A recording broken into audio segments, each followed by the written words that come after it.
नमस्कार विद्यार्थियों, वेदांत क्लासेज में आप सभी का हार्दिक स्वागत व अभिनंदन। विद्यार्थियों, पार्लियामेंट के बारे में हम पढ़ रहे थे और उसमें विधायी प्रक्रिया पढ़ रहे थे। के बारे में पढ़ रहे थे, विधायी प्रक्रिया पढ़ रहे थे। विधायी प्रक्रिया में हमने दो प्रकार के, जब इन बिल को पेश करते हैं तो दो प्रकार के होते हैं, सरकारी और गैर सरकारी बिल होते हैं पेश करने के आधार पर। लेकिन ये जो विधेयक होते हैं इनको हम 4 श्रेणियों में विभाजित कर सकते हैं। समझाता हूँ, एक बार में समझ में आ जाए। देखो, बिल इंग्लिश में कहते हैं हिंदी में इसे विधेयक कहते हैं। क्या कहते हैं? विधेयक कहते हैं। ये मुख्य रूप से 4 प्रकार के होते हैं। कितने प्रकार के होते हैं? 4 प्रकार के होते हैं। एक तो होता है साधारण बिल। कैसा बिल होता है? साधारण। विधेयक बोलो चाहे बिल बोलो, बात एक ही।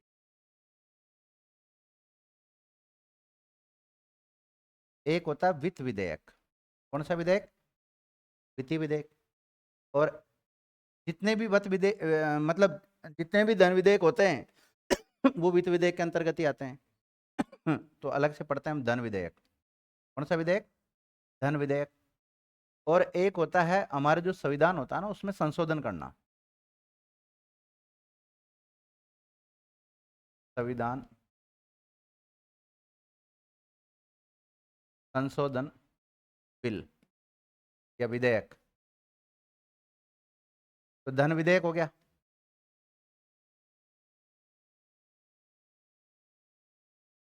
बात एक ही है ना, समझ जाओगे ना। इसको वित्त विधेयक कहते हैं और इसको क्या कहते हैं? साधारण विधेयक। ये 4 प्रकार के मुख्य रूप से बिल रखे जाते हैं सदन में। कौन कौन सा? साधारण, वित्त, धन और संविधान संशोधन। इस प्रकार के बिल होते हैं। इन बिलों को जो पेश करने वाले होते हैं, जो प्रस्तुत करते हैं, उसके आधार पर इन बिलों को 2 भागों में बांट देते हैं। कितने भागों में बांट देते हैं? 2 भागों में, पेश करने के आधार पर। और ये 2 भाग कौन कौन से होते हैं? एक तो सरकारी बिल और एक गैर सरकारी बिल होता है। पेश करने के आधार पर तो 2 भागों में बांट दिया हमने, सरकारी और गैर सरकारी। लेकिन जो पेश करते हैं वो कौन, किस किस टाइप के बिल होते हैं? तो वो 4 टाइप के बताने हैं आपको। साधारण, वित्त विधेयक और धन विधेयक और संविधान संशोधन विधेयक। यानी कि संविधान में अमेंडमेंट करना हो, ये 4 प्रकार के होते हैं। अब माना कि हम साधारण बिल लेकर आए हैं। कौन सा बिल लेकर आए? तो इसको संसद में पेश करेंगे। कहां पेश करेंगे? संसद में पेश करेंगे। संसद में 2 सदन है, लोकसभा और राज्यसभा। इन दोनों सदनों से पारित होने के बाद कहां जाएगा? राष्ट्रपति के पास जाएगा। और राष्ट्रपति उस पर स्वीकृति देगा, तभी वो कानून का रूप धारण करेगा। ये बिल कानून कब बनेगा? जब राष्ट्रपति इस पर अपना हस्ताक्षर कर देगा, उसके बाद में ये बिल ही कानून बन जाता है। क्या बन जाता है? कानून, जिसे इंग्लिश में हम एक्ट कह सकते हैं, हिंदी में अधिनियम कह सकते हैं, या फिर इसको विधि भी कह सकते हैं। कोई सी भी शब्दावली मिल सकती है। और आपको पता है राष्ट्रपति को इस बिल पर जो साइन करने का अधिकार है वो कौन से आर्टिकल में? 111 में है। तो इस प्रकार अलग अलग टाइप के बिल होते हैं। अब जैसे वित्त विधेयक के बारे में हमने जब आपको आर्टिकल पढ़ाया तब चर्चा की है। धन विधेयक के बारे में मैंने आपको पढ़ाया है। संविधान संशोधन हम भाग 20 में पढ़ेंगे। किस में पढ़ते हैं? भाग 20 में पढ़ेंगे। यहाँ केवल हम संविधान संशोधन केवल साधारण बिल के बारे में बताएंगे आपको। किसके बारे में बताएंगे? साधारण बिल, क्योंकि ये कहीं पर भी नहीं आता है। आने आने को तो आता है, लेकिन भाग 1 में आता है। साधारण इसके बारे में उल्लेख मिलता है। अब देखो, ऐसे प्रत्येक बिल के संदर्भ में होता है। अब लोकसभा में जब पेश किया जाएगा तो लोकसभा में देखो किसी भी सदन में जब बिल आता है तो उसमें पहले प्रक्रिया होती है उसको पेश करना। क्या होता है? पेश करना। पेश करने के बाद में पारित किया जाता है। उसको क्या किया जाता है? पारित। अब ये पारित 3 प्रकार से होते हैं। कितने प्रकार से होते हैं? 3 प्रकार से होते हैं। साधारण बहुमत से, कि भाई इतने लोग हैं, इन्होंने ये कह दिया कि ये बात आप आगे मतलब इसको हम स्वीकार करते हैं, साधारण बहुमत हो गया। एक होता है विशेष बहुमत। क्या होता है? विशेष बहुमत। और एक होता है विशेष बहुमत प्लस 50% से अधिक राज्यों की सहमति। ऐसा लोकसभा में भी होता है, ऐसा राज्यसभा में भी होता है। और दोनों सदनों से अगर इस प्रकार से कोई बिल पारित हो जाता है, अलग अलग बिल के संदर्भ में अलग अलग मामला होता है, ठीक है, पास हो जाता है, तो फिर उसके बाद में राष्ट्रपति के पास जाता है। राष्ट्रपति के पास भी कई सारे अधिकार होते हैं। राष्ट्रपति चाहे तो उसको जाते ही स्वीकृति दे दे, राष्ट्रपति चाहे तो उसको मना कर दे, राष्ट्रपति चाहे तो उसको अपने पास पेंडिंग रख के रख ले, राष्ट्रपति चाहे तो उसको पुनर्विचार हेतु लौटा सकता है, लौटा सकता है ना। तो ये सारी एक प्रक्रिया होती है पूरी, तो हमें पता होना चाहिए। तो कल हमने ये तो चर्चा कर ली थी कि पेश करने के आधार पर इन बिलों को दो भागों में विभाजित करते हैं, सरकारी बिल और गैर सरकारी बिल। आज हम पढ़ेंगे कि ये बिल है, इनको 4 श्रेणियों में विभाजित किया गया है। और 4 श्रेणियां कौन कौन सी है? साधारण विधेयक, वित्त विधेयक, धन विधेयक और संविधान संशोधन विधेयक। लिखिएगा। संसद में पेश होने वाले विधेयक, संसद में पेश होने वाले विधेयक को ब्रैकेट में बिलो, विधेयक ब्रैकेट में बिल को 4 श्रेणियों में बांटा जा सकता है। कितनी श्रेणियों में बांटा जा सकता है विद्यार्थियों? 4 श्रेणियों में बांटा जा सकता है।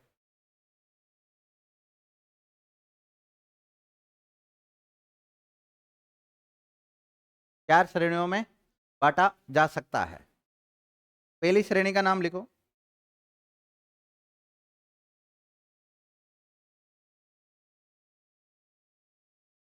साधारण बिल। पहला कौन सा है? हाथों हाथ दो, एक एक लाइन में लिखाऊंगा भी सही इनके बारे में, है ना।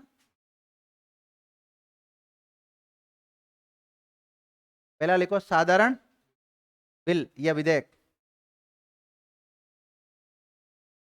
देखो विद्यार्थियों, हमारा जो संविधान बना 26 नवंबर 1949 को बना, और लागू कब हुआ था?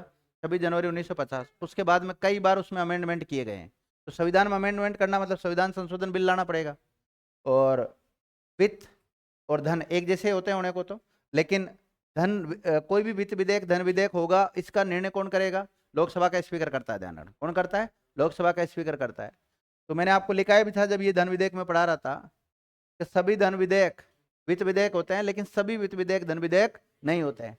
तो ये तो मतलब वित्त से संबंधित होते हैं दोनों ही। किससे संबंधित होते हैं? वित्त से रिलेटेड होते हैं।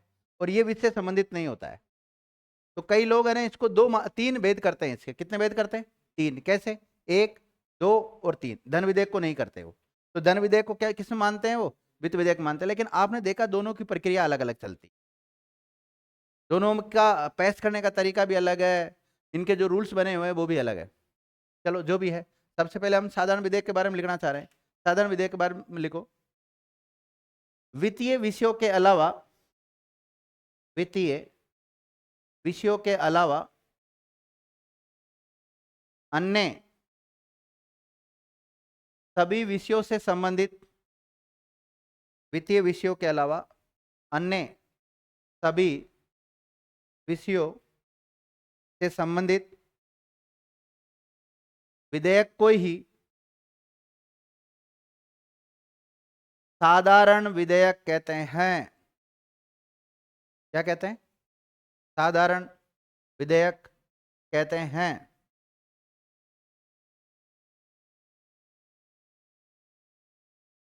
साधारण विधेयक कहते हैं। लिख लिया? साधारण विधेयक कहते हैं। दूसरा लिखो, वित्त विधेयक।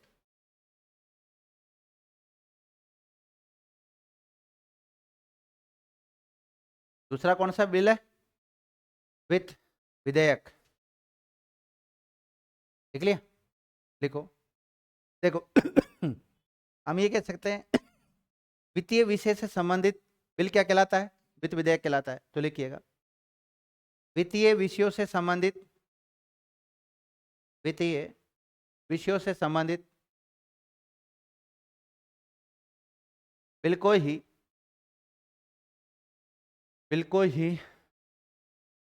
वित्त विधेयक कहते हैं। वित्तीय विषय से संबंधित बिल को ही वित्तीय विधेयक कहते हैं। लिख लिया नोट। लेकिन ये धन विधेयक से अलग होता है। लेकिन ये धन विधेयक से अलग होता है।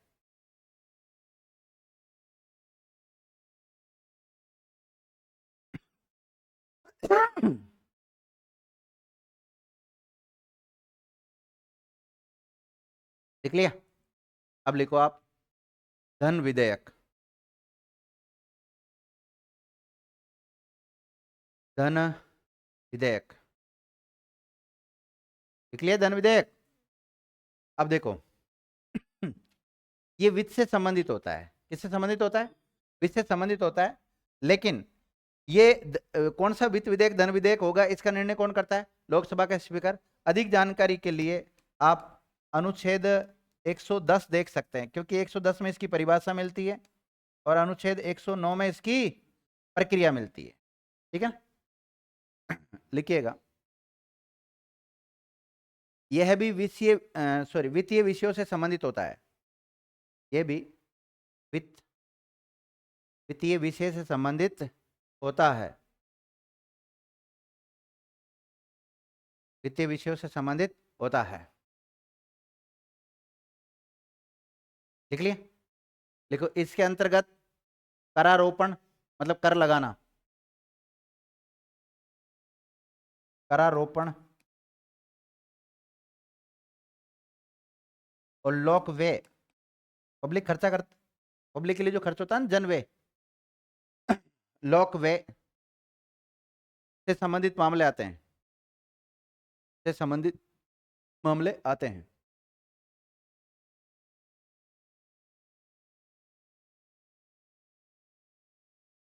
लिख लिया नोट।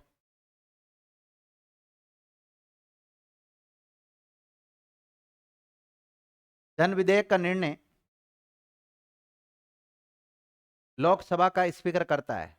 मतलब कौन सा वित्त विधेयक धन विधेयक होगा, इसका निर्णय कौन करता है? धन विधेयक का निर्णय लोकसभा का अध्यक्ष करता है। अध्यक्ष लिखो चाहे स्पीकर लिखो, बात एक ही है। और वर्तमान में लोकसभा स्पीकर कौन है? ओम बिरला जी लोकसभा स्पीकर करता है, जिसका निर्णय अंतिम होता है। जिसका निर्णय अंतिम होता है। माना कि आप वित्त से संबंधित कोई मामला लेके गए और उसने कह दिया ये धन विधेयक है, वित्त विधेयक नहीं है, कौन सा है? धन विधेयक, तो उसको धन विधेयक मानना पड़ेगा। अगर उसने, आप कह रहे हो कि ये धन विधेयक है साहब, वो मना कर देगा, धन विधेयक नहीं है, कौन सा है? वित्त विधेयक, तो उसका निर्णय अंतिम है। क्योंकि जो भी धन विधेयक होता है ना, उसको सबसे पहले लोकसभा में पेश किया जाता है, ना कि राज्यसभा में। सबसे पहले कहाँ पेश करते हैं? लोकसभा में पेश करते हैं। राष्ट्रपति की पूर्वानुमति से पेश करते हैं और राज्यसभा या तो 14 दिन के भीतर उसको पारित कर देती है, नहीं तो स्वतः ही पारित मान लिया जाता है। और ये सारी बातें मैंने आपको लिखा दी है, ठीक है ना। नोट, अनुच्छेद 110 और 109 का अध्ययन करें। और डीप जानकारी के लिए किसका अध्ययन करें आप? अनुच्छेद 109 और 110 का अध्ययन करें। किसके बारे में जानकारी के लिए? धन विधेयक के बारे में जानकारी के लिए। अनुच्छेद 109 और 110 देखे है ना। 109 में तो है प्रक्रिया और 110 में क्या है? परिभाषा है धन विधेयक की। ठीक है, एक नोट और डाल लो। जब इतने नोट डाल लिए, 3 नोट डाल लिए, तो एक और डाल लो, क्या फर्क पड़ रहा है? नोटों कोई कमी है क्या अपने पास? लिखा दूंगा सभी धन विधेयक वित्त विधेयक होते हैं, लेकिन सभी वित्त विधेयक धन विधेयक नहीं होते हैं। लिखिएगा, सभी धन विधेयक वित्त विधेयक होते हैं। क्या होते हैं? वित्त विधेयक होते हैं, लेकिन सभी वित्त विधेयक धन विधेयक नहीं होते हैं।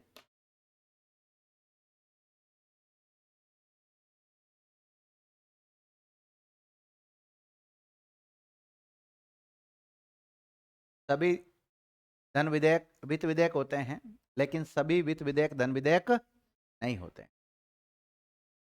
आईएएस के एग्जाम में पूछा गया कथन है ये। पहला कथन क्या था कि सभी धन विधेयक वित्त विधेयक होते हैं। दूसरा, सभी नहीं, सभी वित्त विधेयक धन विधेयक नहीं होते हैं। यानी कि दोनों ही कथन सही है।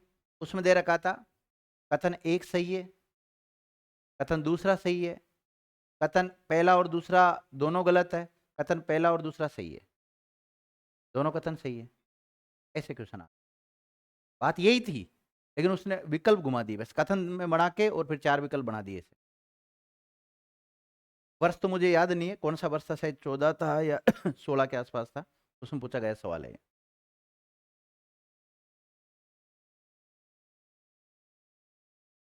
चलो, ये हो गया साधारण विधेयक के बारे में सामान्य जानकारी दे दी आपको, वित्त के बारे में सामान्य जानकारी दे दी, और धन के बारे में सामान्य जानकारी दे दी। अब लिखो संविधान संशोधन। चौथी श्रेणी कौन सी है? संविधान संशोधन।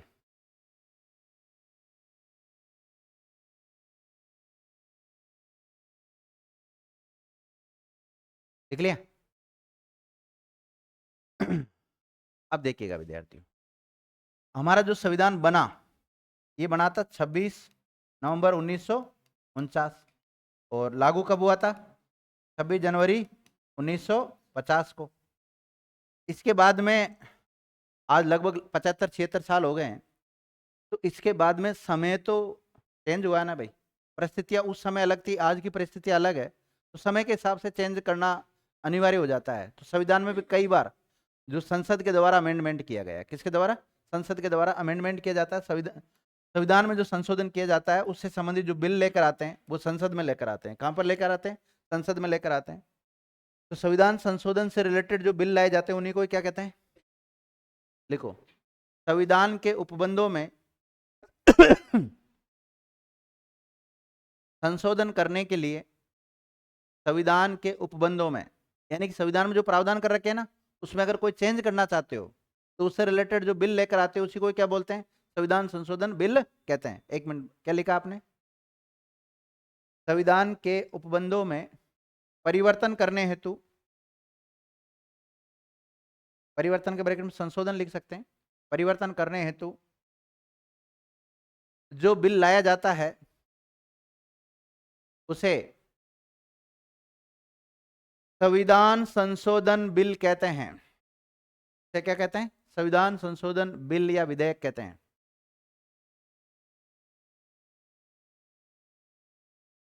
सभी बच्चों ने लिख लिया? संविधान संशोधन बिल कहते हैं। नोट।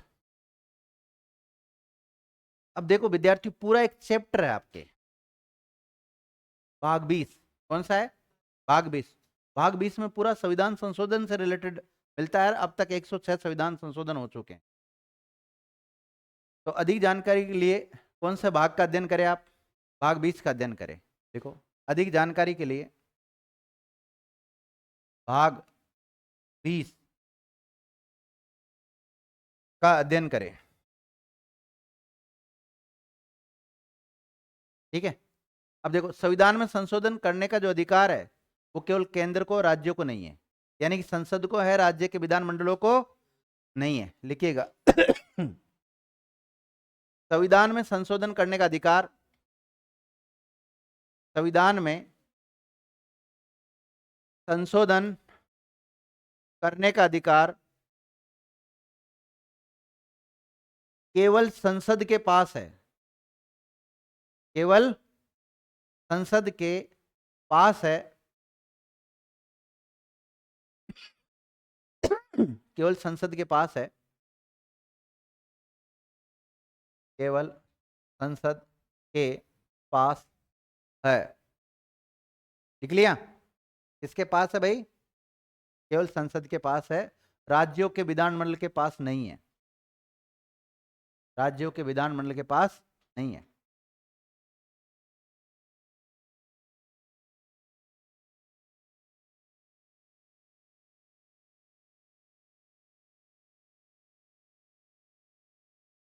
अब देखो विद्यार्थियों,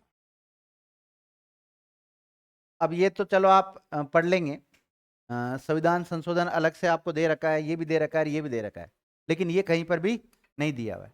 तो हम साधारण विधेयक की प्रक्रिया पढ़ेंगे। अब किसकी पढ़ेंगे? हम विधायी प्रक्रिया पढ़ रहे हैं। विधायी प्रक्रिया में इन विधेयकों को हमने 4 भागों में बांट लिया। कितने भागों में बांट लिया? 4 कौन कौन से? साधारण विधेयक, धन विधेयक और वित्त विधेयक और संविधान संशोधन विधेयक। अब इसको पढ़ेंगे हम साधारण विधेयक को। तो लिखो साधारण विधेयक की प्रक्रिया। किसकी प्रक्रिया? एडिंग डाल लो, पहला नंबर डाल लो, चाहे कैसे डाल लो अलग से, वो आपकी इच्छा है। 4 लिखे ना आपने, चारों के बारे में बेसिक जानकारी दे दी मैंने। अब मैं डिटेल से पढ़ा रहा हूं किसको? साधारण विधेयक को।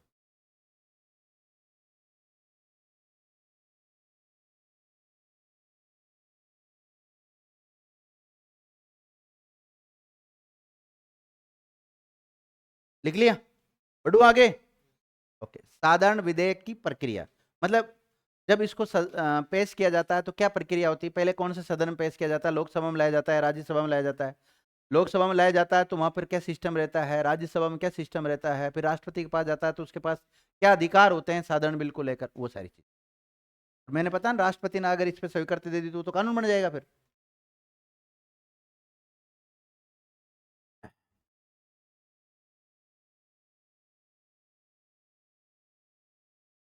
साधारण विधेयक ब्रैकेट में बिल की प्रक्रिया। प्रक्रिया भाई, साधारण बिल या विधेयक की प्रक्रिया।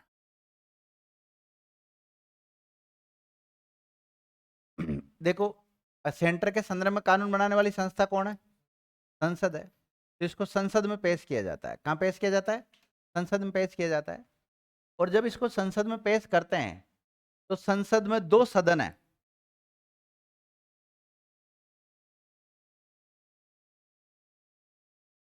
लोकसभा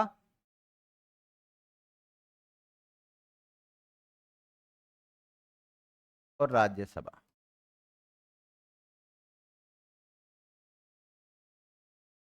ये 2 सदन है। ये क्या है? 2 सदन है। और राष्ट्रपति संसद का क्या होता है?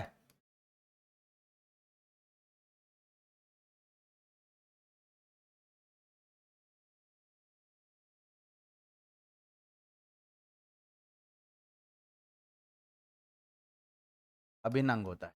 इतनी बात जानते हैं आप? जो भी बिल इन दोनों सदनों से पारित होकर आता है तो लास्ट में किसके पास आता है? राष्ट्रपति के पास आता है। और राष्ट्रपति को आर्टिकल 111 के तहत पावर मिला हुआ है, क्योंकि जो भी इसकी एक प्रकार से विधायी शक्ति होगी है, उसके बाद में कानून बनता है। अब अगर हम बात करें साधारण विधेयक की, किसकी? साधारण विधेयक को, तो जो साधारण विधेयक है संसद में रखा जाएगा। सेंटर के रिगार्डिंग अगर कानून बनाना तो क्या रखोगे? उसको संसद में रखोगे। तो संसद के कौन से सदन में रखा जाता है उसको? पहले किस में रखते हैं? लोकसभा में या राज्यसभा में? माना कि पहले उसको राज्यसभा में रख दिया तो फिर राज्यसभा से पारित होने के बाद कहाँ जाएगा वो? लोकसभा। फिर लोकसभा से भी पारित होगा फिर कहाँ जाएगा? या फिर उसको लोकसभा में रखा है तो फिर उस यहां से पारित होने के बाद कहाँ जाएगा? राज्यसभा में। राज्यसभा से पारित होने के बाद राष्ट्रपति।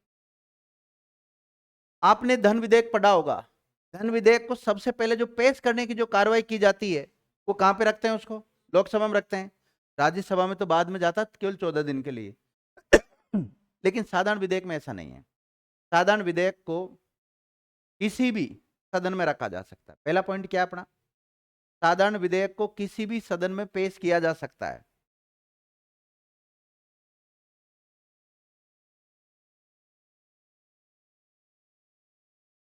किसी भी सदन में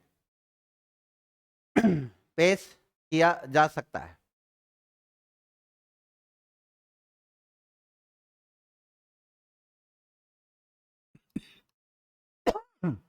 किसी भी सदन में पेश किया जा सकता है। किसी भी सदन में पेश किया जा सकता है। किसी भी सदन बोले तो ब्रैकेट में राज्यसभा लोकसभा लिख लेना। किसी भी सदन में पेश किया जा सकता है, ब्रैकेट में राज्यसभा लोकसभा लिख लेना। लिख लिया क्या? ओके। ये कंसेप्ट क्लियर है ना? लोकसभा में पेश किया जा सकता है, राज्यसभा में पेश किया जा सकता है।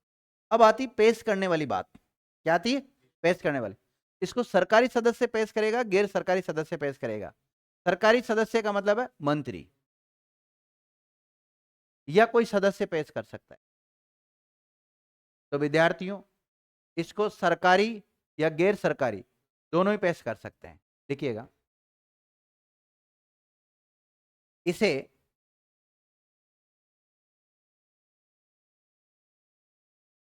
सरकारी सदस्य ब्रैकेट में मंत्री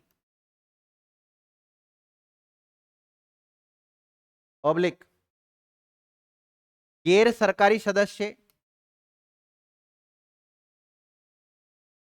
गैर सरकारी सदस्य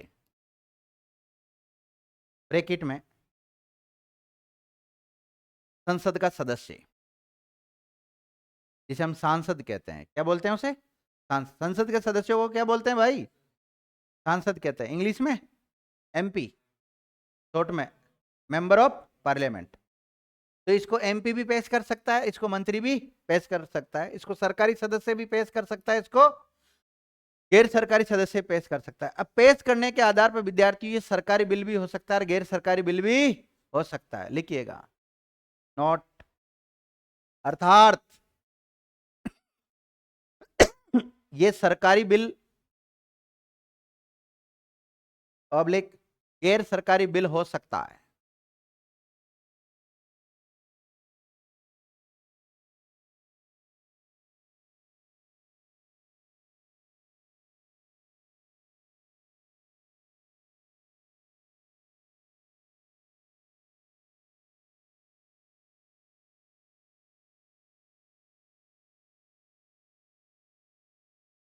अब देखो विद्यार्थियों, जब इसको हम लोकसभा में पेश, माना कि कहां पेश किया हमने? लोकसभा में पेश किया, तो लोकसभा में इसके 3 पाठन होंगे। कितने पाठन? बहुत डीप पढ़ा रहा हूं, ध्यान रखना, पूरी प्रक्रिया सिखा रहा हूं, क्या रहता है संसद में, किस प्रकार से इन बिलों पे पाठन, चर्चा, मतदान होते हैं। तो इसमें कितने पाठन होते हैं? 3 पाठन होंगे। ध्यान, प्रथम पाठन, कौन सा पाठन? द्वितीय पाठन और बोलो ना, फिर तृतीय।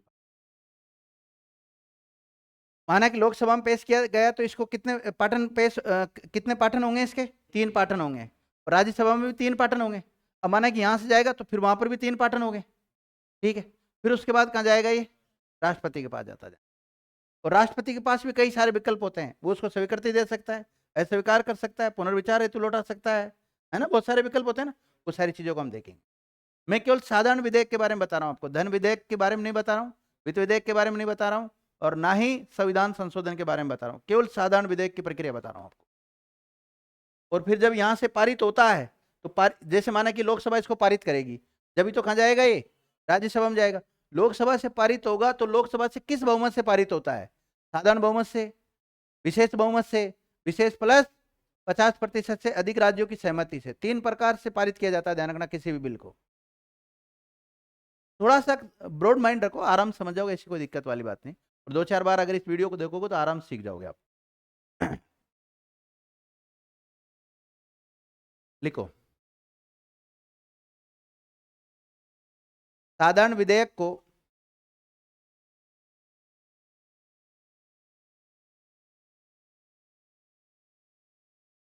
पहली बार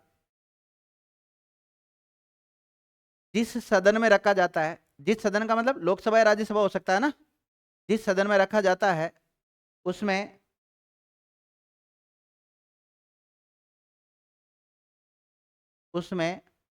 उसे 3 पाठन ब्रैकेट में चरणों से गुजरना होता है। कितने चरणों से गुजरना होता है? 3 चरणों से गुजरना होता है। 3 चरणों से गुजरना होता है।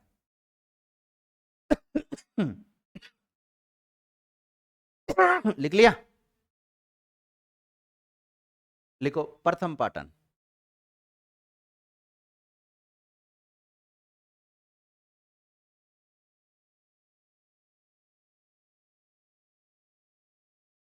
प्रथम पाठन।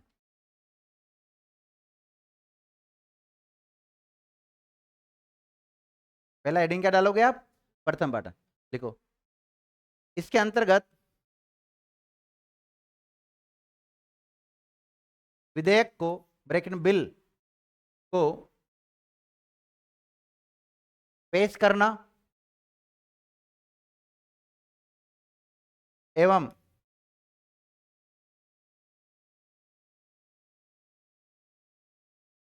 राजपत्र में, गजट होता है ना, गजट, राजपत्र को क्या बोलते हैं? गजट। राजपत्र में प्रकाशित करना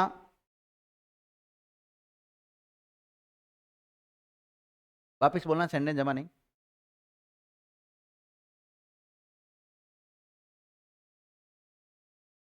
करना होता है।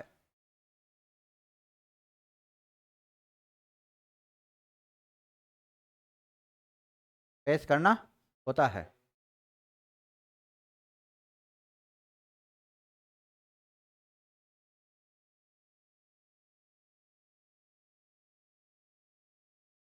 पेश करना होता है। लिख लिया? देखिएगा, यदि इस बिल को, इसमें प्रथम पाठन में लिखा रहा हूं सारी बातें, यदि इस बिल को किसी सदस्य के द्वारा पेश किया गया है, और जो सदस्य पेश करता है वो बिल कैसा होता है? हाँ? गैर सरकारी। किसी सदस्य के द्वारा पेश किया जाता है तो इसके बारे में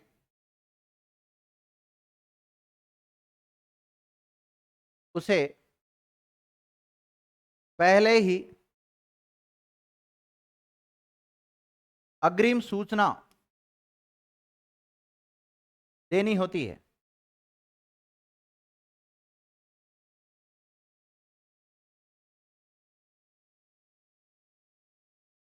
अब देखो विद्यार्थियों, अब इन्होंने सूचना दी कि भाई हम लोकसभा में कोई एक बिल लाना चाहते हैं, इन्होंने, सदस्यों ने।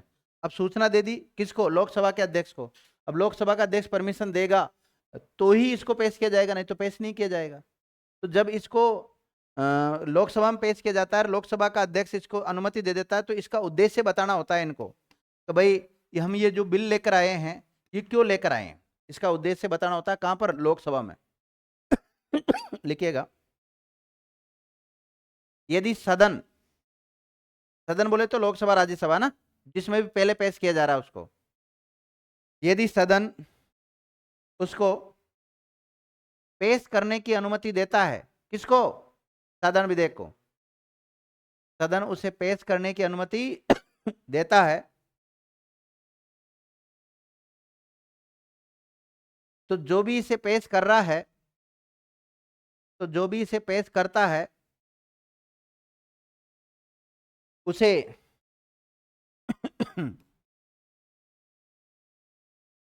इस विधेयक का शीर्षक, ब्रैकेट में उद्देश्य बताना होता है। तो जो भी पेश करेगा उसको क्या बताना होगा विद्यार्थियों? उद्देश्य बताना पड़ेगा, भाई हम क्यों पेश कर रहे हैं इसको।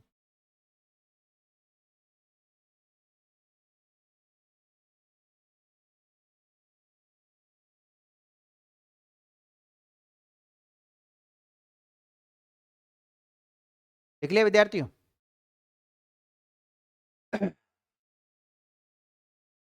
लिखो, इस पाठन में या इस प्रथम चरण में बिल पर किसी भी प्रकार की कोई चर्चा नहीं होती है। इस पर किसी भी प्रकार की कोई चर्चा नहीं होती है। किसी भी प्रकार की कोई चर्चा नहीं होती है।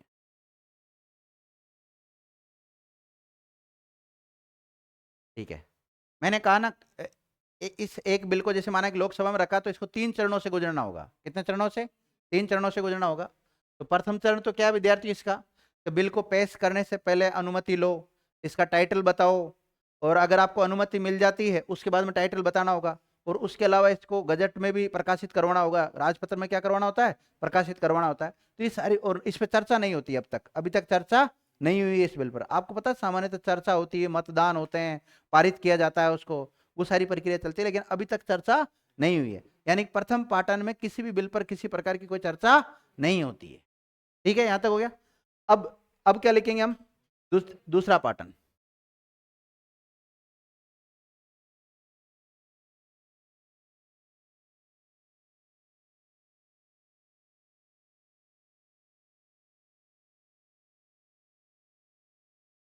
लिख लिया?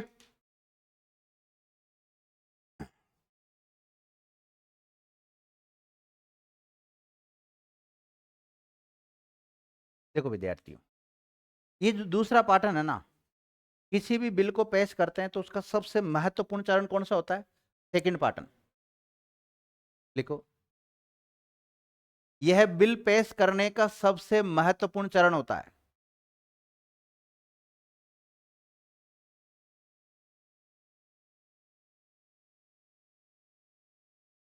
इसकी इंपोर्टेंस ज्यादा है ना, सबसे महत्वपूर्ण चरण होता है।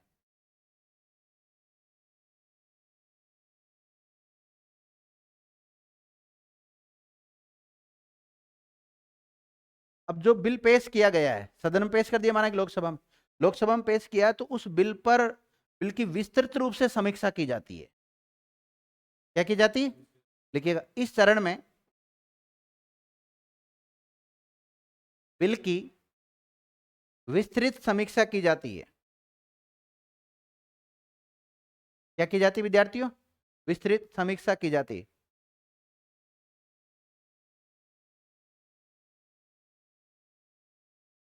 देखो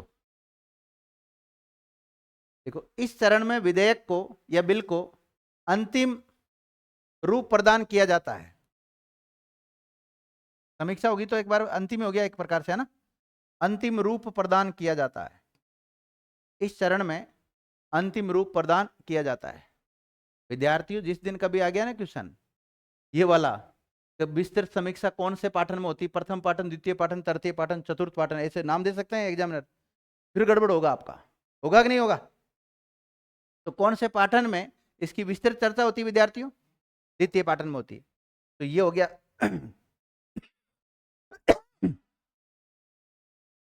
लिख लिया आपने? लिखिएगा, द्वितीय पाठन को 3 उपचरणों में विभाजित किया जा सकता है। कितनों में?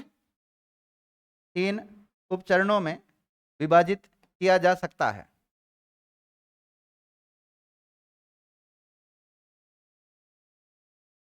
द्वितीय पाठन को 3 उपचरणों में विभाजित किया जाता है।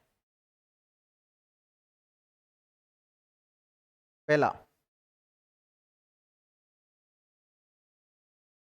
साधारण बहस की अवस्था। पहला कौन सा विद्यार्थियों? साधारण बहस की अवस्था।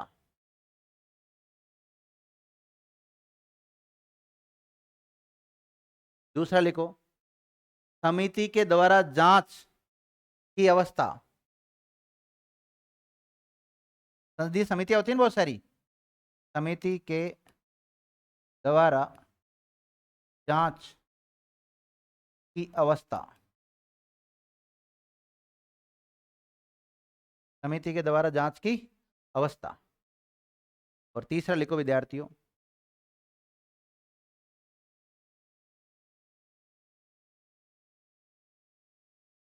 विचारणीय अवस्था।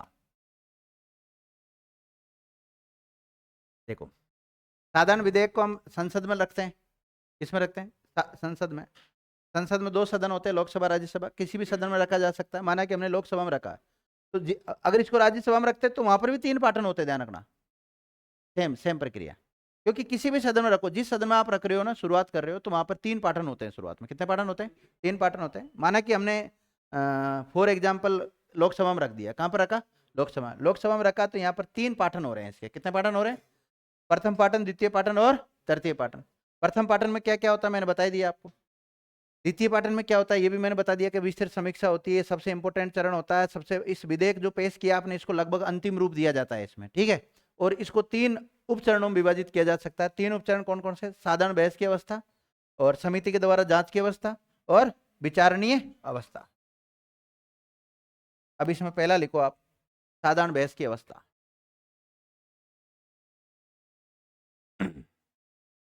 साधारण बहस की अवस्था।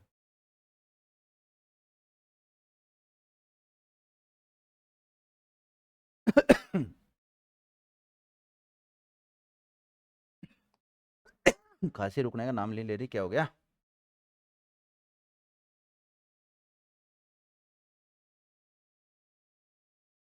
साधारण बहस की अवस्था। देखो विद्यार्थियों,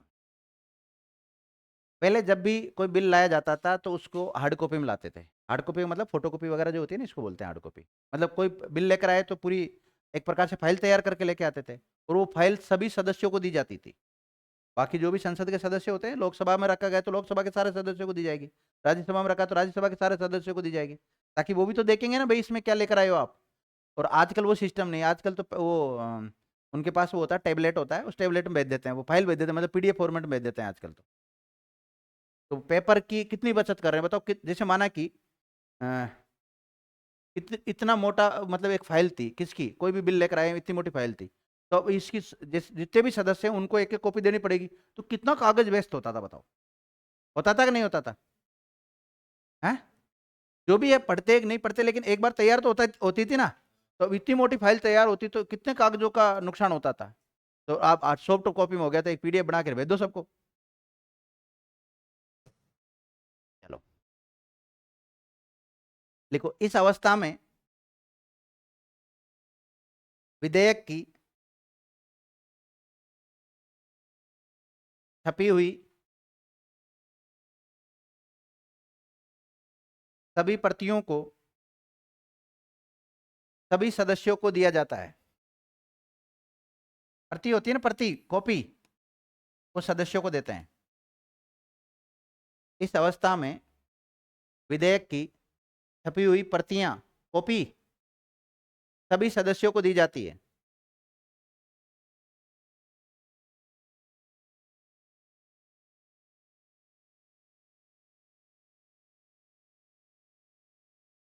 लिख लिया? लिखो, इस अवस्था में, कौन सी अवस्था में? साधारण बहस की अवस्था में। इस अवस्था में सामान्यतया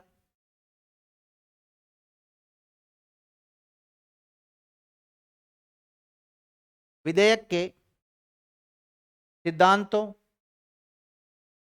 एवं जो विधेयक में प्रावधान कर रखे ना, एवं उपबंधों पर चर्चा होती है।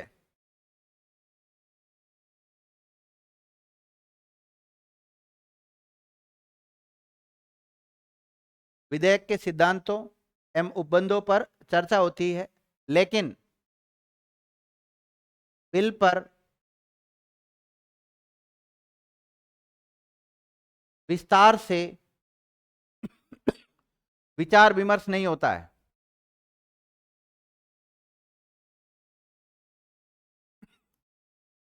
विचार विमर्श नहीं होता है।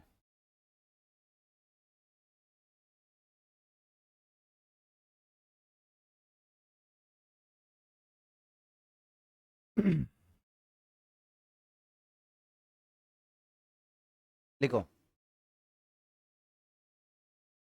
इस अवस्था के दौरान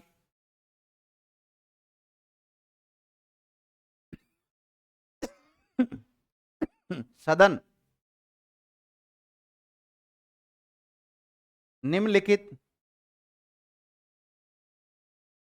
4 में से कोई सा भी कदम उठा सकता है। संसद कौन से कितने कदम उठा सकता है?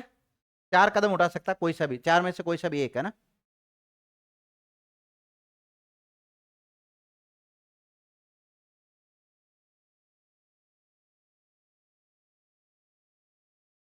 4 कदम, 4 में से कोई सा भी कदम उठा सकते हैं। देखो पहले कहाँ थे हम? लोकसभा, राज्यसभा, राष्ट्रपति में। फिर आए हम पाठन में, प्रथम पाटन, द्वितीय पाटन और तृतीय पाटन। फिर उसमें द्वितीय पाटन को भी हमने 3 उपश्रेणी या उपभागों में बांट लिया। कौन कौन सा? साधारण बहस की अवस्था, समिति के द्वारा जांच की अवस्था और विचारणीय अवस्था। तो साधारण की बहस की अवस्था में सदन के पास 4 विकल्प होते हैं। कितने विकल्प होते हैं? 4 विकल्प होते हैं। उन 4 विकल्पों को लिख लो। पहला लिखो उसमें,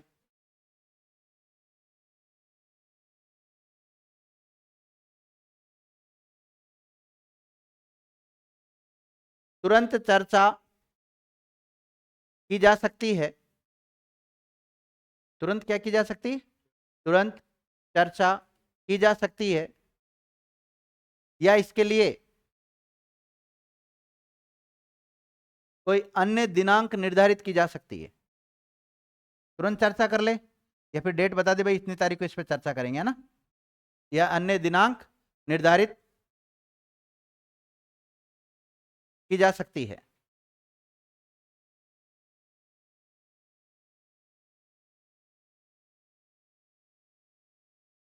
देख लिया? पहला विकल्प कौन सा है उनके पास? तुरंत चर्चा कर लो उस पर। और तुरंत चर्चा नहीं कर रहे हो, आज जैसे चर्चा नहीं कर रहे हो आप, तो कल परसों तरसों जब भी आप चर्चा करना चाहते हो वो डेट आप बता दो कि इतनी तारीख को इस पर क्या करेंगे, हम डायरेक्ट चर्चा करेंगे इस बिल के ऊपर। एक तो ये विकल्प रहता है। दूसरा विकल्प रहता है विद्यार्थियों, अगर वो तुरंत चर्चा नहीं करते, ना ही दिनांक डिसाइड करते हैं, फिर ऐसी स्थिति में सदन के पास एक कमेटी होती है। मैंने कहा संसदीय समितियां हैं बहुत सारी, तो संसद के पास एक समिति होती है विद्यार्थी, उसको कहते हैं परवर समिति। क्या कहते हैं? परवर समिति। तो फिर ऐसी स्थिति में वो परवर समिति के पास जांच हेतु भेज सकती है। किसके पास? परवर समिति के पास जांच हेतु भिजवा सकती है। दूसरा पॉइंट लिखो, सदन की परवर समिति को सौंपा जा सकता है। दूसरा विकल्प क्या होता है? सदन की परवर समिति को सौंपा जा सकता है। परवर समिति को सौंपा जा सकता है। लिख लिया?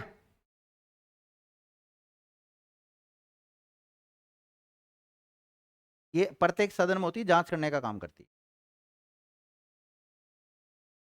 एक समिति का नाम है संसदीय समिति है। अब देखो विद्यार्थियों, तुरंत चर्चा नहीं की, दिनांक डिसाइड नहीं की, परवर समिति को नहीं सौंपा, तो एक समिति और होती है संयुक्त समिति। संयुक्त समिति को सौंपा जा सकता है। तीसरा विकल्प लिखो, संयुक्त समिति को सौंपा जा सकता है।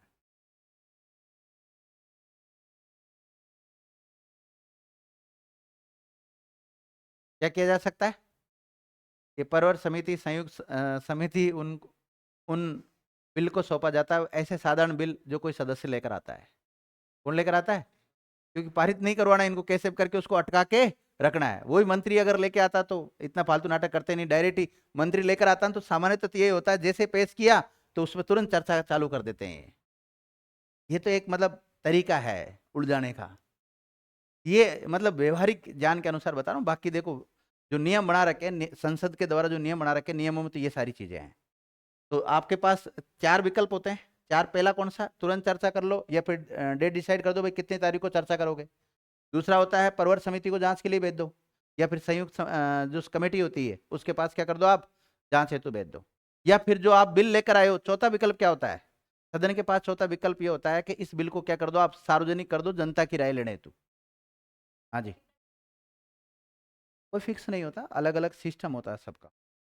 कई बार आपको पता दोनों जैसे लोकसभा तो पारित कर देती, जिनका बहुमत होता है वो तो पारित करवा लेते, जिनका बहुमत नहीं होता वो पारित नहीं करा पाते। और लोकसभा में पेश किया गया, लोकसभा से पारित होने के बाद राज्यसभा में जाएगा, राज्यसभा कई बार उसको पारित करती नहीं है, पारित नहीं करती, सालों भर लगा देती कई बार। तो फिर ऐसी स्थिति में राष्ट्रपति इंटरफेयर करता है। राष्ट्रपति इंटरफेयर करेगा तो आर्टिकल 108 के तहत संयुक्त अधिवेशन बुलाएगा। संयुक्त अधिवेशन बुलाकर फिर वो पारित करवा देता है उनको, क्योंकि उसमें साधारण बहुमत से पारित हो जाता है।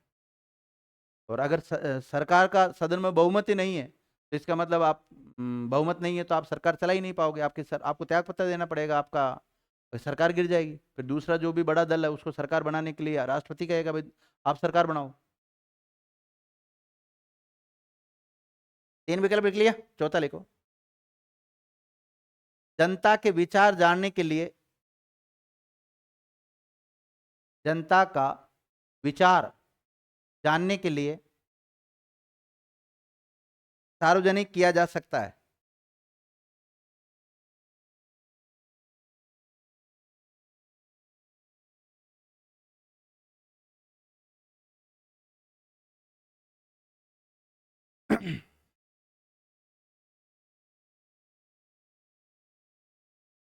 ठीक है। तो साधारण बहस की अवस्था में 4 स्थिति होती है सदन के पास। 4 कौन कौन सी? तुरंत चर्चा करे, डेट डिसाइड करो, या फिर प्रवर समिति को सौंप दो, और या संयुक्त समिति को सौंप दो, या सार्वजनिक कर दो उसको, पब्लिक को पब्लिक की राय ले लो, भाई इस बिल पर पब्लिक क्या कहना चाहती है, कि भाई ऐसा बिल लाना चाहिए नहीं लाना चाहिए। जैसे माना कि कोई मामला है पब्लिक हित का है, तो उसको कई बार पब्लिक हित में इसको सार्वजनिक कर देते हैं कि भाई ऐसा बिल लेकर आ रहे हैं, आप क्या चाहते हो। जैसे महिलाओं की सुरक्षा के लिए कोई बिल लाना चाहते हैं, तो महिला और भारतीय सारे लोग ये कहेंगे हाँ भाई लिया ऐसा बिल, क्या दिक्कत है। अब देखो विद्यार्थी, द्वितीय पाठन ही चल रहा है अभी तक अपना। कौन सा पाठन चल रहा है? द्वितीय पाठन, क्योंकि द्वितीय पाठन को 3 उपश्रेणियों में बांटा हमने। दूसरा है समिति के द्वारा जांच की अवस्था। माना कि साधारण बहस की अवस्था में हमने परवर समिति को मामला सौंप दिया। किसको सौंप दिया? परवर समिति को मामला सौंप दिया, और परवर समिति जो जांच कर रही है उस टाइम पीरियड को क्या बोलेंगे हम? समिति के द्वारा जांच की अवस्था। दूसरा पॉइंट लिखो आप। और मैंने कहा ना, और भी अगर कोई जांच कराने की आवश्यकता होती है तो संसद में समय समय पर उस कार्य के लिए कमेटियां निर्धारित कर दी जाती है। ध्यान रखना, कमेटियों का गठन किया जाता है, और उन कमेटियों को हम कहते हैं तदर्थ कमेटी। क्या कहते हैं? तदर्थ समिति, अस्थायी। भाई काम हुआ, कार्यकाल समाप्त उनका। लिखो समिति के द्वारा जांच की अवस्था, लिखिएगा। सामान्यतया सदन के द्वारा, सदन बोले तो लोकसभा या राज्यसभा, वैसे हमने लोकसभा में पेश किया तो यहां सदन हम लोकसभा को ही मान रहे हैं ना। सदन के द्वारा बिल को परवर समिति को सौंप दिया जाता है। किसको सौंप दिया जाता है विद्यार्थियों? परवर समिति को सौंप दिया जाता है,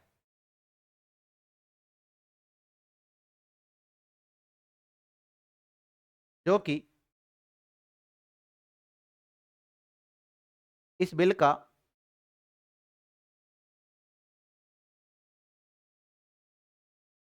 विस्तार से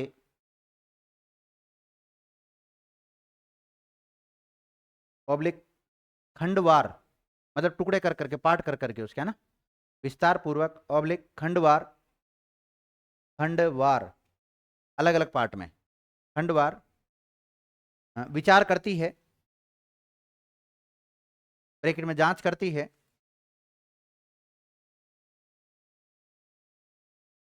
खंड देखो विस्तार से भी क्या करती है, उसकी जांच करती है, और अलग अलग मतलब कंप्लीट पूरा जो विधेयक है उसकी भी जांच करती है, और उसके अलग अलग जो पार्ट है उसकी भी जांच करती है। वो मतलब काफी गहराई से जांच करती है।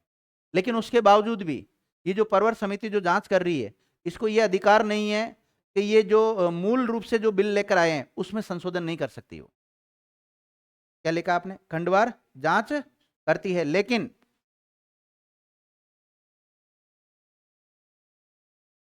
उस बिल के मूल विषय में संशोधन नहीं कर सकती है, लेकिन उस बिल के मूल विषय में संशोधन नहीं कर सकती है।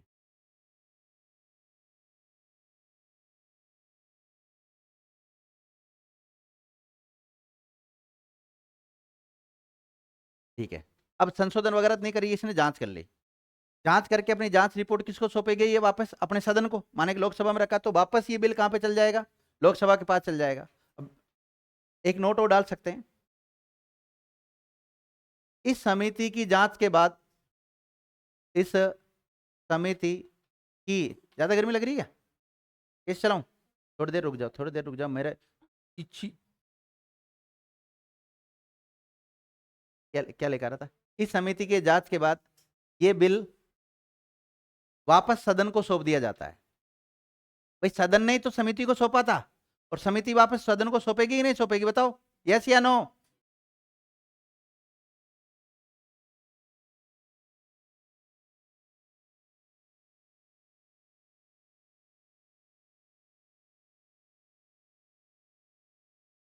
ओके, अभी दूसरा पाठन ही चल रहा है। अभी क्या चल रहा है? दूसरा पाठन चल रहा है। अब दूसरा पाठन में देखो विद्यार्थियों, अगली अवस्था कौन सी है? विचार करने। देखो, कहने का मतलब जो बिल लेकर आए थे वो तो ये पेश करने वाली, ये तो इधर वाली बातें होगी।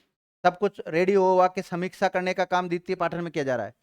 इस समिति ने जांच कर दी, सदन के पास आ गया। अब सदन उस पर क्या करेगा? विचार करेगा। क्या करेगा? विचार करेगा। और विचार करने की अवस्था को क्या कहते हैं?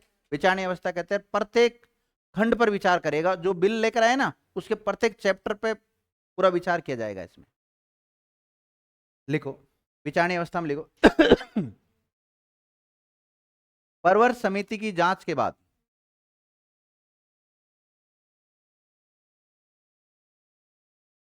परवर समिति की जांच के बाद परवर समिति की जांच के बाद बिल सदन के पास आता है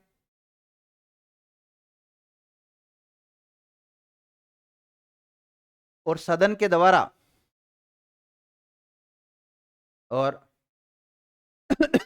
सदन के द्वारा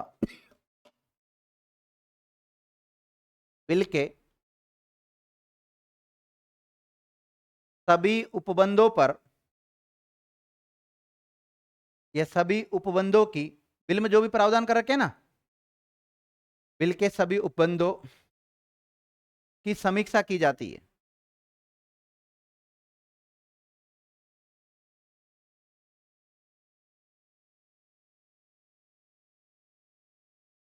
तथा विधेयक के या बिल के तथा बिल के प्रत्येक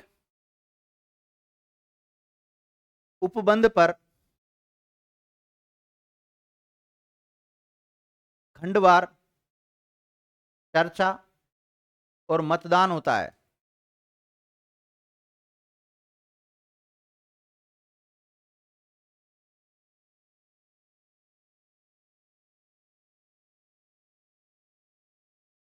लिख लिया? अब विद्यार्थियों, चर्चा और मतदान हो रहे हैं। उसके बाद में सदस्य बोले तो इस बिल में आप एक काम करो, ये चीजें और जोड़ लो। बिल में क्या कर लो? कुछ चीजें और जोड़ लो। यानी बिल में संशोधन करते हैं, उस संशोधन को स्वीकार कर लिया जाता है तो वो बिल का हिस्सा बन जाता है। जैसे माना कि हम महिलाओं से रिलेटेड कह रहे हैं कि भाई महिलाओं की एज 21 साल होनी चाहिए। शादी की एज कितनी होनी चाहिए? 21 साल होनी चाहिए। अब फिर हम उसी दौरान जब द्वितीय पाठन की चर्चा वगैरह चल रही है, मतदान वगैरह हो रहे हैं उस समय, तो उस समय दूसरे सदस्य सुझाव दें हमें। कमेटी ने भी हमें सुझाव दिया कि आप चाहें तो एक काम कर सकते हैं, 21 की जगह पे 23 कर दो। कितनी कर दो? 21 की जगह 23 कर दो। तो हमारा मूल विधेयक में तो कितनी थी? 21, लेकिन हमने क्या कर दी बाद में? 23 कर दी। तो वो मूल विधेयक का हिस्सा बनेगी कि नहीं बनेगी वो बात? देखो, इस अवस्था में, कौन सी अवस्था में? विचारणीय अवस्था में। इस अवस्था में सदस्य, कौन सदस्य? सदन के सदस्य। सदन बोले तो लोकसभा या राज्यसभा के सदस्य। सदस्य संशोधन भी पेश कर सकते हैं। संशोधन भी पेश कर सकते हैं। और यदि इस संशोधन को स्वीकार कर लिया जाता है, इस संशोधन को स्वीकार कर लिया जाता है कर लिया जाता है तो वह मूल विधेयक का हिस्सा बन जाता है।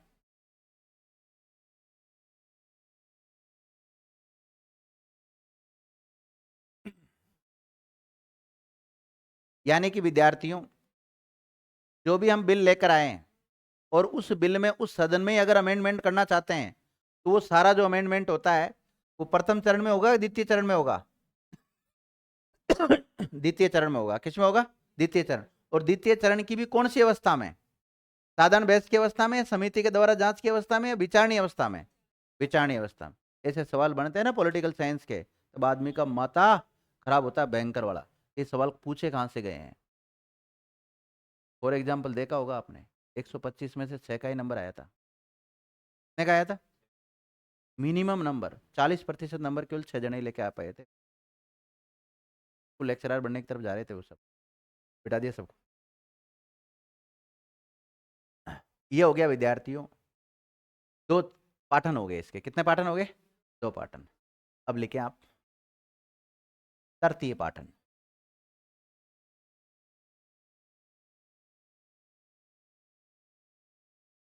कौन सा पाटन? एक सदन में 3 पाटन होंगे, ध्यान रखना। कितने पाटन होंगे? 3। प्रथम पाटन, द्वितीय पाटन और तृतीय पाटन। प्रथम पाटन में तो केवल बिल को पेश करना, राजपत्र में प्रकाशित करना, सूचना लेना, उद्देश्य बताना, ये सारी चर्चा वगैरह नहीं होती यहाँ पर। सेकंड जो चरण होता है वो सबसे महत्वपूर्ण चरण होता है। विस्तृत रूप से समीक्षा होती है, बिल को एक प्रकार से अंतिम रूप दे दिया जाता है। भाई संशोधन भी करना है अगर बिल में, तो कौन से पाटन में करते हैं? सेकंड पाटन में करते हैं, ध्यान रखना। और इसकी 3 अवस्थाएं होती है। 3 अवस्थाएं कौन सी? साधारण बहस की अवस्था, समिति के द्वारा जांच की अवस्था और विचारणीय अवस्था। साधारण बहस की अवस्था में इनके पास 4 विकल्प होते हैं विद्यार्थियों। या तो तुरंत उस पर चर्चा कर ले, या फिर चर्चा की दिनांक डिसाइड कर दे। दूसरा विकल्प होता है परवर समिति के पास जांच के लिए भेज दे। तीसरा विकल्प होता है संयुक्त समिति को जांच के लिए सौंप दे। और चौथा विकल्प होता है कि जनता की राय जानने के लिए उसे सार्वजनिक कर दे। फिर उसके बाद में परवर समिति जांच करती, माना कि मामला किसको सौंप दिया? परवर समिति को भेज दिया, तो परवर समिति उसमें क्या करेगी? जांच करेगी। जांच रिपोर्ट वापस किसको भेजेगी? सदन को भेजेगी। फिर सदन में उस पर क्या होती है? चर्चा होती है, मतदान होता है, और उस बिल में चाहे तो वो संशोधन करवा सकते हैं। और संशोधन यदि स्वीकार कर लिया जाता है तो वो मूल विधेयक का क्या बन जाता है? हिस्सा बन जाता है। अभी तक लोकसभा से पारित नहीं हुआ बिल, ध्यान रखना। लोकसभा से पारित होने का काम कौन से पाटन में होगा? तृतीय पाटन में होगा। तृतीय पाटन लिखो। अब देखो, ये जो तीसरा पाटन होता है, इसमें या तो बिल को स्वीकार किया जाता है लोकसभा के द्वारा, या उसको अस्वीकार किया जाता है। ये कि यही प्रक्रिया चलती है राज्यसभा में भी। लिखिएगा, इस चरण में, तीसरा चरण है ना, इस चरण में बिल को स्वीकार पब्लिक अस्वीकार, स्वीकार पब्लिक अस्वीकार करने हेतु चर्चा होती है।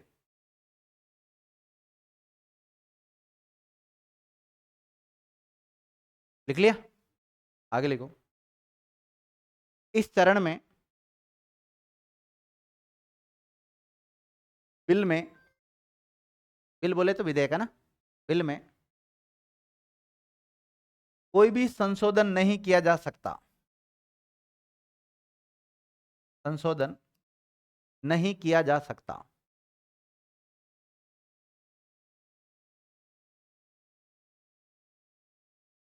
और आपको पता है विद्यार्थियों, हमने हम जो बिल पेश करते हैं, उन बिलों को पेश करने के संदर्भ में 2 प्रकार के बिल होते हैं। कितने प्रकार के होते हैं? सरकारी और गैर सरकारी। क्या होते हैं इनके बारे में हमने कल चर्चा कर ली थी। आज हमने बिलों के बारे में चर्चा की कि भाई ये जो बिल या विधेयक है, इनको हम 4 श्रेणियों में बांटते हैं। साधारण विधेयक, वित्त विधेयक, धन विधेयक और संविधान संशोधन विधेयक। अब हम किसके बारे में पढ़ रहे हैं? साधारण विधेयक की प्रक्रिया के बारे में पढ़ रहे हैं। तो साधारण विधेयक को संसद के किसी भी सदन में पेश किया जा सकता है। लोकसभा में पेश किया जा सकता है और राज्यसभा में पेश किया जा सकता है। और आपको पता है साधारण जो बहुमत होता है, जब कोई भी बिल पेश करते हैं तो उसको किसी की सदन से जब पेश किया जाता है तो 3 अवस्थाएं होती है। साधारण बहुमत से, विशेष बहुमत से, और विशेष प्लस 50% से अधिक राज्यों की सहमति से। तो साधारण बिल होता है ना, इसको साधारण बहुमत से ही पारित किया जाता है। किससे पारित किया जाता है? तो अब इसको माना कि यहाँ पर लोकसभा पारित करेगी, तो कौन से बहुमत से पारित करेगी? साधारण बहुमत से पारित करेगी, यह सामान्य बहुमत कह सकते हैं उसको। लिखिएगा,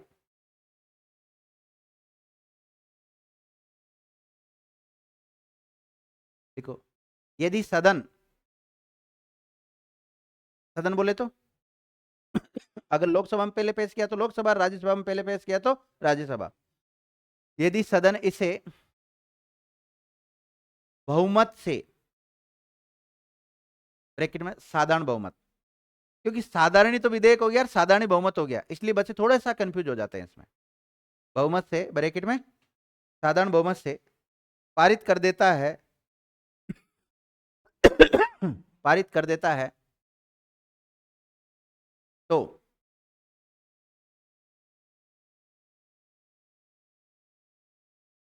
इसे सदन से पारित मान लिया जाता है।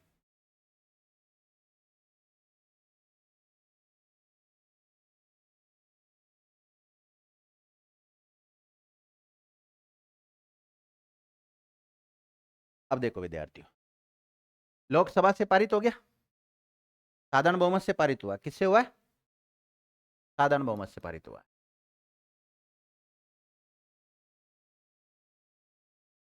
साधारण बहुमत से पारित हो गया तो लोकसभा स्पीकर का कर्तव्य बनता है कि वह उस पर विचार विमर्श करने हेतु किसके पास भेजे? अब राज्यसभा के पास भेजे। माना कि ये सारी प्रक्रिया लोकसभा में नहीं चल के ये किस में चली थी?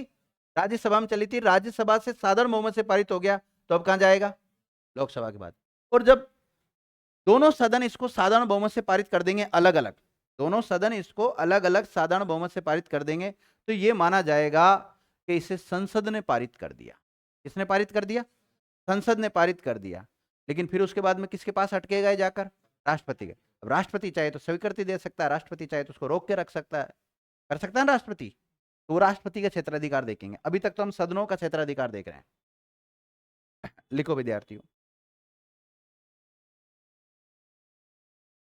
नोट, उस सदन के, मतलब जिसमें भी इसको पहली बार पेश किया गया है, उस सदन के पीठासीन अधिकारी, जरूरी थोड़ी हमेशा लोकसभा का अध्यक्ष ही उपस्थित रहे, उपाध्यक्ष भी हो सकता है, अन्य भी हो सकता है कोई, है ना। उस सदन का पीठासीन अधिकारी के द्वारा बिल पर विचार विमर्श करने हेतु, क्या करने हेतु? विचार विमर्श करने हेतु एवं स्वीकृत करने हेतु, भाई दूसरे सदन से भी तो स्वीकृत करवाना पड़ेगा ना उस बिल को, एवं स्वीकृति के लिए दूसरे सदन के पास भेजा जाता है। दूसरे सदन के पास भेजा जाता है। माना कि लोकसभा में लाए तो दूसरा सदन कौन सा हुआ? राज्यसभा। माना कि पहले उसको राज्यसभा में लेकर आए और राज्यसभा से साधारण बहुमत से पारित हो गया, तो दूसरा सदन कौन सा होगा? लोकसभा होगा। मान गए ना इस बात को? तो समझ में आ गया यहां तक? ओके, एक नोट और डाल लो। यदि ये बिल, कौन सा बिल? साधारण बिल। यदि ये बिल दोनों सदनों के द्वारा पारित कर दिया जाता है, दोनों सदनों के द्वारा पारित कर दिया जाता है, तो उसे संसद के द्वारा पारित बिल समझा जाता है। उसे क्या समझा जाता है? संसद के द्वारा पारित बिल समझा जाता है।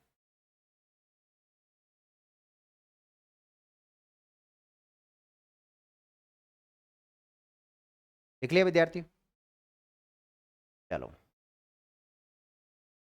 इस क्लास को यहीं विराम देते हैं और दूसरे सदन में क्या प्रक्रिया होती है उसके ऊपर अगली क्लास में चर्चा करें, है ना। धन्यवाद।